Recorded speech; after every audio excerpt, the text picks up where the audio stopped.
Merci Pascal Bruckner d'avoir accepté notre invitation pour nos rencontres littéraires en ligne. Merci à vous, merci beaucoup.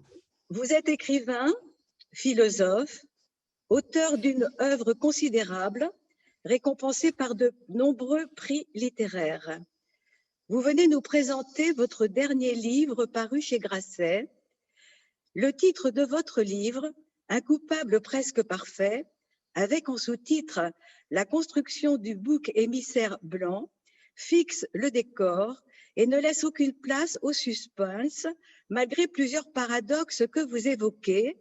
Premier paradoxe, au nom de 3 discours, anticolonial, néo-féministe et antiraciste, l'homme blanc occidental est un coupable idéal, d'autant qu'il est le seul à pratiquer le repentir, contrairement à d'autres empires ou dynasties. Comment analysez-vous cette situation? Alors d'abord, il faut expliquer que le discours sur la race nous vient des États-Unis.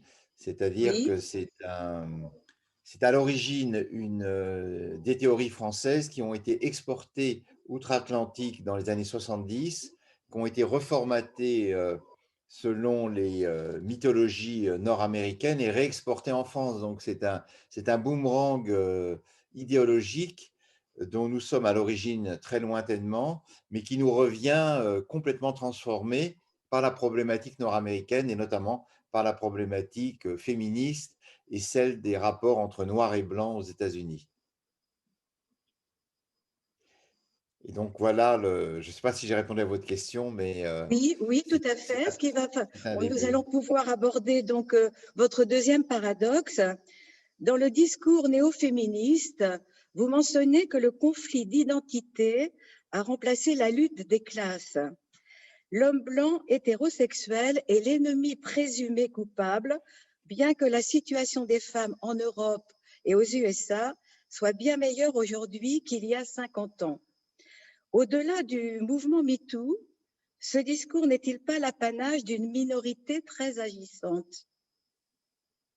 Oui, alors il y a deux choses. C'est effectivement euh, l'idéologie nord-américaine du genre, de la race et de l'identité arrive en Europe parce que les gauches européennes sont en plein désarroi, c'est-à-dire qu'elles n'ont plus la capacité de mobiliser les foules, elles ont perdu globalement les classes ouvrières, et donc terrain leur terrain de chasse, si j'ose dire, va passer du prolétariat, qui est désormais absent, aux minorités et aux bobos des villes.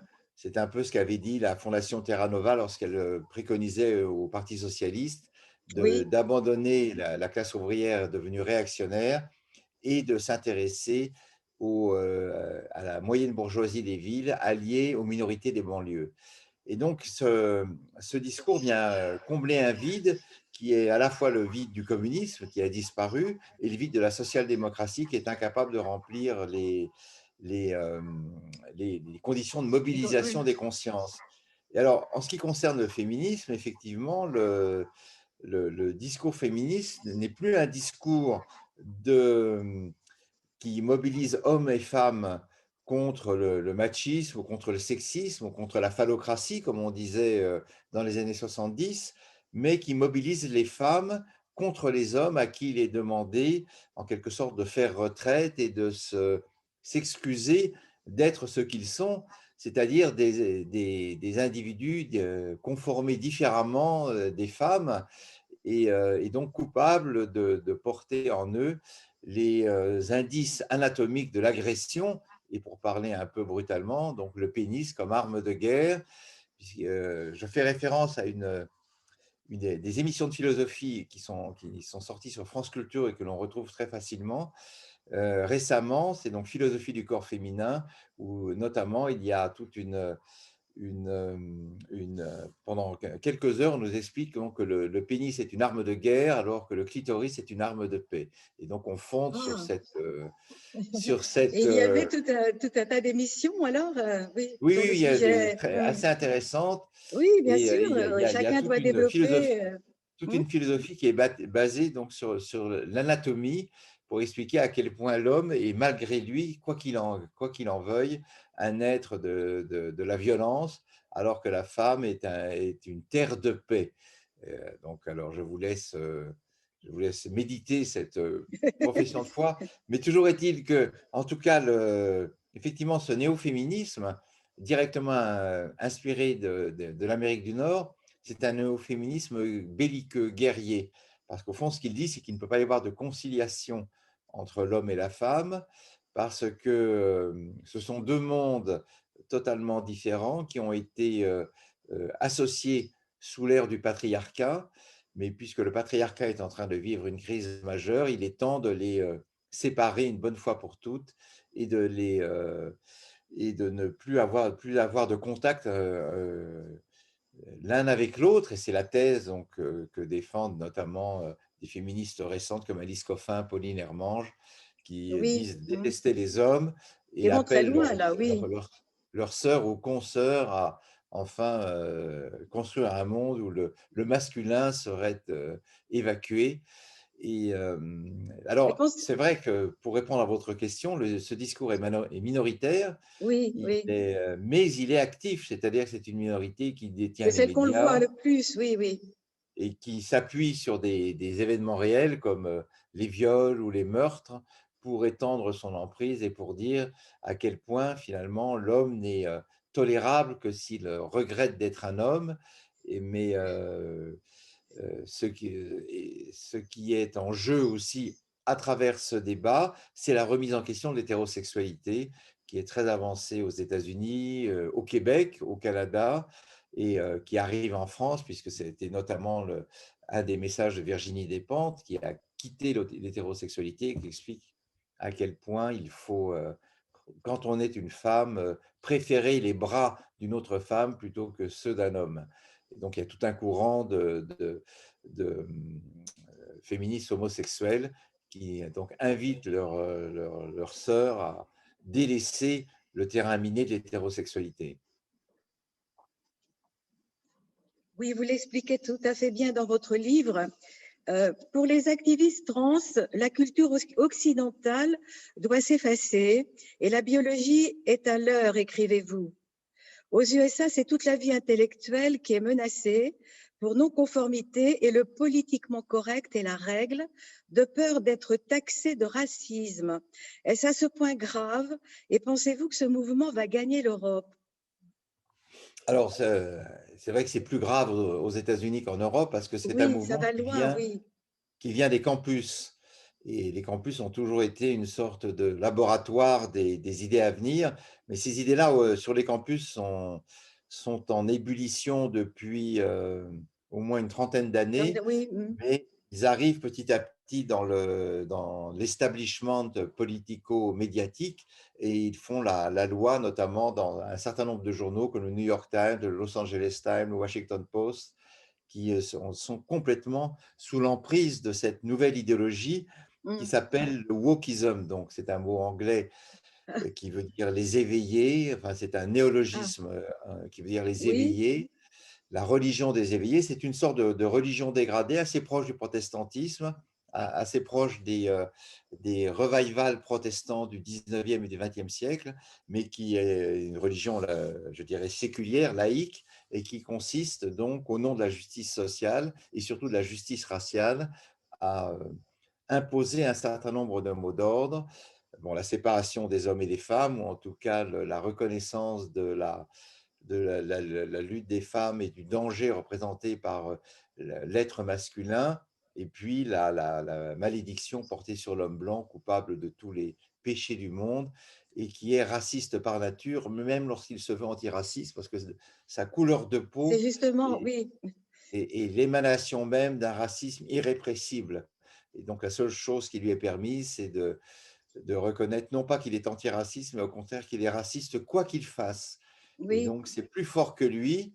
Or, curieusement, je le remarque en passant, cette définition est exactement la définition du racisme classique, car le racisme classique mm, réduit les êtres à leur couleur de peau, à leur biologie, à leurs origines. Et donc, plutôt que d'antiracisme, il faudrait parler d'un néoracisme légitime, néoracisme de la bonne conscience, et qui est en France repris par un certain nombre de gens, comme Ouria Boutedja, Rokhaya Diallo, Lilian Thuram, Éric oui, donc Fassin, ça Pascal. arrive. Oui, oui, oui, Oui, oui, et ça oui, arrive oui, très fort parce que, encore une fois, ça s'inscrit dans un vide oui, c'est ça. idéologique de la Oui, oui, gauche qui oui, n'a ça plus s'inscrit. Oui. de base pour mobiliser les individus et donc se précipite sur cette théorie de substitution. Oui, donc il faut toujours être dans le politiquement correct. Oui, alors le politiquement correct vous interdit de sortir des clous Oui, ben et oui, oui, oui. vous frappe vous frappe d'ostracisme si par malheur vous avez eu la parole malheureuse ou si vous avez eu une mauvaise conduite. C'est ce qu'on appelle aux États-Unis la cancel culture, c'est-à-dire la culture de l'aliénation, Ah, la culture du bâillon.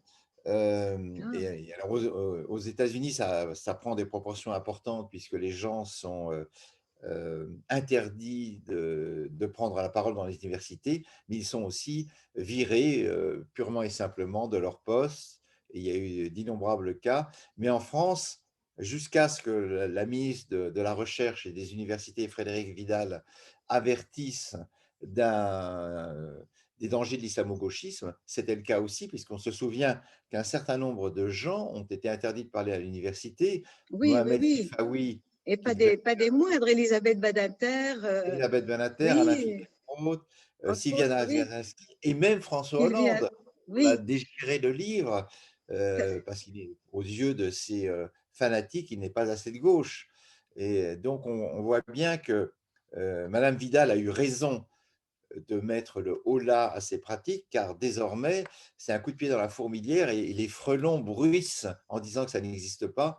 Mais en réalité, on en venait à une situation à l'américaine où l'université aurait été complètement gangrenée par cette idéologie. Elle l'est de fait, et je ne sais pas comment, parce que c'est un travail idéologique qui a commencé il y a 20 ans. On Mhm. s'en rend compte aujourd'hui, on se réveille, Et oui, il mais faut un certain temps pour s'immiscer, voilà, dans la exactement. pensée, dans la société.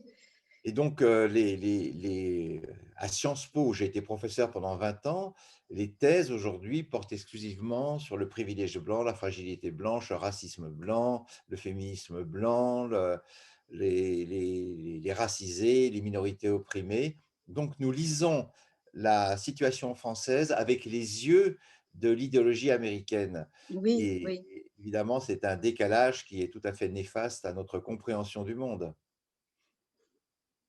Et justement, en conclusion, vous écrivez qu'il ne faut pas s'excuser d'être blanc, car plus la République présente d'excuses, plus elle est accablée de reproches. Je vous cite, il faut au contraire défendre l'Europe en tant qu'une des plus grandes civilisations de l'histoire. Oui, alors effectivement, il y a 2 choses dans votre question. La première, c'est qu'on voit bien que chaque fois que le pouvoir en place adopte la parole, de ses contestataires, il est affaibli. Et alors je vais donner 2 exemples Oui, très simples. Lorsque l'ancien ministre de l'intérieur, monsieur Castaner, a proposé, après le meurtre de George Floyd, que les membres de la place Beauvau s'agenouillent dans la cour en signe d'excuse, oui, on s'est quand même interrogé en quoi la police française est-elle responsable du meurtre de George Floyd, qui est une affaire strictement américaine et de violence des forces de l'ordre là-bas. Ça, c'est le premier point. Et Dieu merci, personne ne s'est agenouillé en France, à part quelques organisations antiracistes avides de recruter peut-être de nouveaux adhérents. En revanche, lorsque Emmanuel Macron a expliqué très clairement qu'on ne déboulonnerait pas de statut en France, qu'on mettrait peut-être des plaques d'explication, qu'on mettrait des qu'on donnerait peut-être des raisons historiques à l'emplacement de ces statuts. Il y a eu un brouhaha de fureur, mais aujourd'hui, ce mouvement est terminé. oui, Euh, oui, oui. voilà, personne. Mais il fallait mettre le point. Et donc, la Oui, parole présidentielle est une parole qui performative, c'est-à-dire que c'est un acte. Quand l'État ne cède pas, les agitateurs, les contestataires se taisent parce qu'au fond, oui, ils ne sont forts que de la faiblesse des institutions. Deuxième point une bonne sur définition. Oui, l'Europe, oui, oui, euh, il est très curieux de voir que l'Occident, et alors finalement il faut distinguer les États-Unis de l'Europe, mais en ce qui concerne l'Europe, l'Europe est accusée de tous les crimes de la terre, le colonialisme, l'impérialisme, l'esclavage. Alors il est vrai que 8 nations européennes ont été colonialistes, mais les, euh, les autres ben, oui, majorité ont été plutôt colonisées au cours de l'histoire par l'Empire russe, par l'Empire ottoman. Et donc, effectivement, l'Europe a décolonisé massivement, et on ne peut pas dire que le colonialisme soit aujourd'hui une réalité, soit pour un certain nombre de militants de l'extrême gauche qui sont nostalgiques de cette période. On accuse l'Europe d'esclavage. Nous avons, c'est vrai, pratiqué l'esclavage, mais nous avons surtout inventé l'abolition, ce que n'ont inventé ni les États-Unis d'Amérique, ni les pays africains, ni les pays orientaux, oui, puisqu'on le sait, l'esclavage continue aujourd'hui dans un certain nombre de pays musulmans. On a eu l'exemple avec Daesh, qui l'a rétabli instantanément dès l'esclavage. l'arrivée au pouvoir entre la Syrie et l'Irak. Et on sait qu'en Libye, il y a encore aujourd'hui, certes dissimulé, des marchés aux esclaves, et qu'enfin, le dernier pays qui a aboli l'esclavage en Afrique, je crois, c'est le Niger en 2000. Il a aboli la traite, il a criminalisé l'esclavage, mais ce qui prouve que quand même, on devrait au moins reconnaître à l'Europe un rôle d'éclaireuse dans la sortie de l'humanité de cette abomination. Donc, ce qui fait que l'Europe prête le flanc à ces attaques, et ça c'est probablement quelque chose de très important, c'est que nous sommes la seule culture à pratiquer l'autocritique. Oui, Nous excusons en permanence de nos oui, fautes. Ça explique aussi la prospérité de nos démocraties, mais à force de nous auto-accuser de tous les maux de la terre, nous finissons par donner en quelque sorte le bâton avec lequel nos ennemis essayent de nous rompre le dos. Et donc, il est très bon de reconnaître ses fautes et ses crimes, et ça je pense que personne ne le niera, mais pas au point de prêcher l'abolition de l'Europe et la disparition de ses acquis culturels. Et donc, il faut trouver la bonne mesure entre l'auto-examen absolument nécessaire et l'autoflagellation qui conduirait, si on écoutait ces adeptes, à la au disparition pure et néant, simple de la au néant, civilisation européenne. absolument. Je partage tout à fait votre analyse. Que reste-t-il pour mener ce combat alors que les USA sont redevenus isolationnistes et que l'Europe reste très morcelée? Mais vous venez de donner une réponse, une pré-réponse. La République universaliste est le seul moyen efficace? Alors, qu'est-ce qui reste? Ben, alors, aux États-Unis, la situation a changé puisque Joe Biden est arrivé au Oui, pouvoir il y a beaucoup d'espoir apparemment. depuis la parution de ce livre, mais les Trumpistes sont toujours très forts puisque le Oui, Parti républicain est largement dominé par la oui. personnalité de Donald Trump. Alors, Biden, justement, veut rompre l'isolationnisme d'Obama et de Et de Donald Trump. Trump? Ouais. Ça Donc, fait il 12 ans retend quand la même, main. oui. 12 Il ans. retend la main à ses alliés, mais il ne faut pas se tromper. Joe Biden et son secrétaire d'État, Anthony Blinken, que j'ai rencontré autrefois et qui est francophone, est d'abord américain. C'est-à-dire ce sont les intérêts de l'Amérique qu'ils défendront avant Absolument. tout, Oui, même oui, c'est s'ils bien, ne oui. C'est bien s'essuient plus, oui. même s'ils ne s'essuient plus les pieds sur l'Europe comme le faisait Donald Trump, qui n'avait que mépris pour nos petites nations. Bon, c'était son style, maintenant il n'est plus là. Reste que Joe Biden, avec son projet rooseveltien de relance de l'économie, d'augmentation du salaire minimum et d'augmentation des taxes sur les plus riches, et reste prisonnier de son aile gauche, qui est justement cette aile Oui, très de la demandeuse. culture de l'annulation, Mm. du wokism, comme on dit en anglais, et comme qui tout à l'heure, oui. Ouais. Vous privilégie l'avez la race expliqué. sur la classe. Et je crois que dans la gauche américaine, il va y avoir un débat très intéressant entre les partisans de Bernie Sanders, qui sont en gros sur des positions très françaises, c'est-à-dire, au fond, ce que prône l'extrême gauche américaine et que les républicains appellent socialiste, c'est le régime sur lequel nous vivons en France depuis 1945, notamment la sécurité sociale, qui est le fruit Oui, d'un compromis entre De Gaulle et les communistes. Et personne en France, ni même la droite et encore moins l'extrême droite, ne voudrait supprimer la sécurité sociale et tous les avantages dont nous bénéficions en tant que citoyens, quel que soit notre âge et notre condition financière.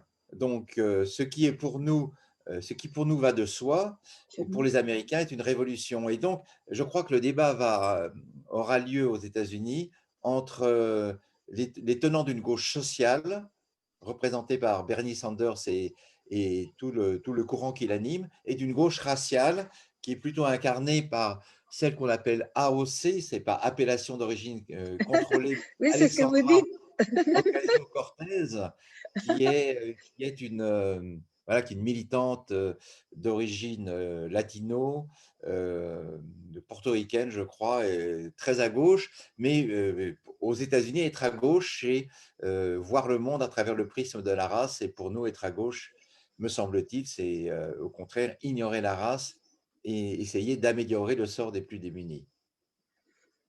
Merci Pascal, merci de nous avoir fait partager ce moment. Évidemment, lisons maintenant ce coupable presque parfait. Merci de nous avoir fait partager ce grand moment de culture et de philosophie. Merci donc, et puis à bientôt. Ben, à bientôt et merci à vous de m'avoir Mais interrogé c'est nous dans qui ce avons débat. passé vraiment ce moment en votre compagnie et j'espère que nos auditeurs qui vont le faire très très rapidement maintenant euh, auront d'abord qui vous connaissent bien puisque vous êtes journaliste, vous écrivez dans Le Figaro, vous écrivez dans Le Point, dernièrement Lettre à nos amis américains, qui était un petit clin d'œil à, à des écrivains que vous avez connus. Et voilà, donc merci infiniment. Nous sommes Merci à ravis. vous. Nous sommes Peut-être un très jour heureux. en Pardon? présentiel. Oui, Peut-être un jour oui. en présentiel. Et puis surtout, nous sommes heureuses de vous avoir vu dans votre univers. Ben voilà, voilà, ça c'est là où je vis. Merci infiniment, Pascal. Merci Gisèle, hein. Au Merci. revoir. Au revoir, merci.